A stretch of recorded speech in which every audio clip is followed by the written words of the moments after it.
¿Te imaginas tener que luchar todos los días solo para llegar a la puerta de tu casa?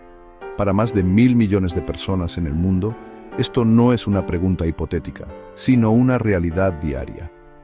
Solo en términos de discapacidad motora, se estima que más de 190 millones de personas adultas viven con dificultades severas para moverse.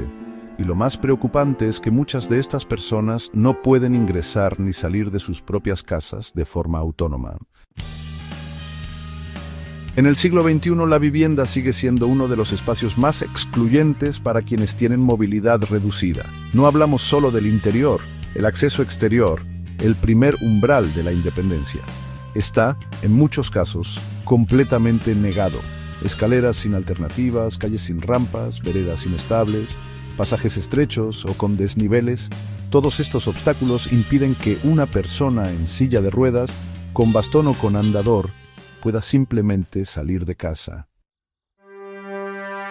Y esta realidad no es exclusiva de países en desarrollo.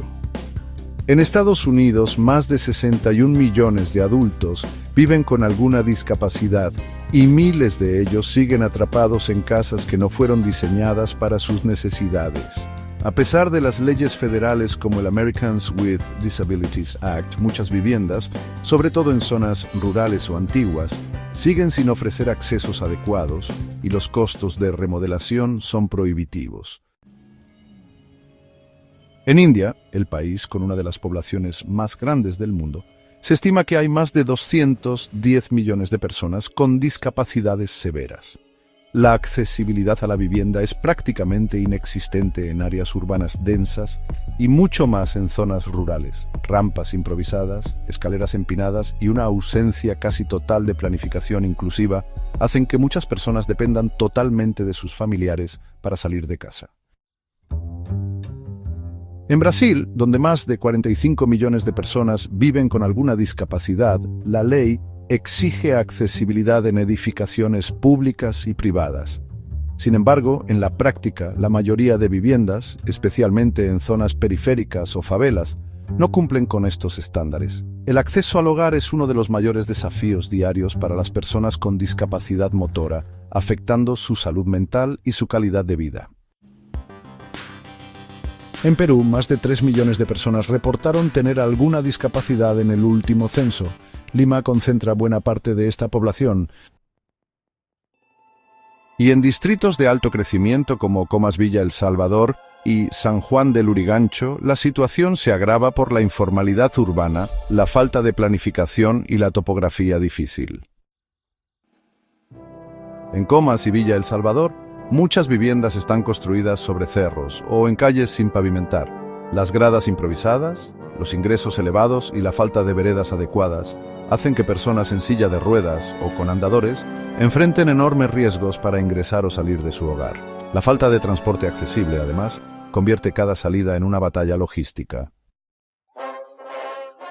Pero es en San Juan de Lurigancho, el distrito más poblado del país, donde esta problemática se vive con mayor urgencia. Con más de 1 millón de habitantes y una expansión urbana acelerada, muchas viviendas están construidas en laderas sin accesos adecuados. Los pasajes suelen ser estrechos, con escalones irregulares o completamente de tierra. Las rampas, cuando existen, no cumplen con ninguna norma técnica y las veredas están interrumpidas por postes, desniveles o simplemente no existen. Personas con discapacidad motora que no han salido de su casa en semanas o incluso meses porque no pueden hacerlo sin ayuda.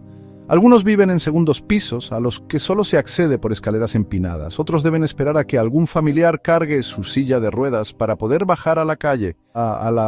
Organizaciones como la Asociación de Personas con Discapacidad de Campoy han denunciado públicamente que el mayor obstáculo que enfrentan no es la falta de voluntad, sino la inaccesibilidad de sus propias viviendas. No hay políticas efectivas de adaptación habitacional en el distrito. Y aunque existen programas estatales como Techo Propio, muchos no cumplen con los parámetros mínimos de accesibilidad universal establecidos por el Ministerio de Vivienda. En San Juan de Lurigancho, la mayoría de familias ha construido sus viviendas por autoconstrucción, y los criterios de accesibilidad simplemente no han sido parte del proceso. Hemos construido ciudades enteras pensando solo en personas sin limitaciones físicas.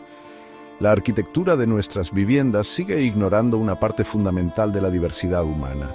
La falta de acceso exterior no es solo una barrera física, es una forma de exclusión social silenciosa, que condena a miles de personas al encierro y a la dependencia.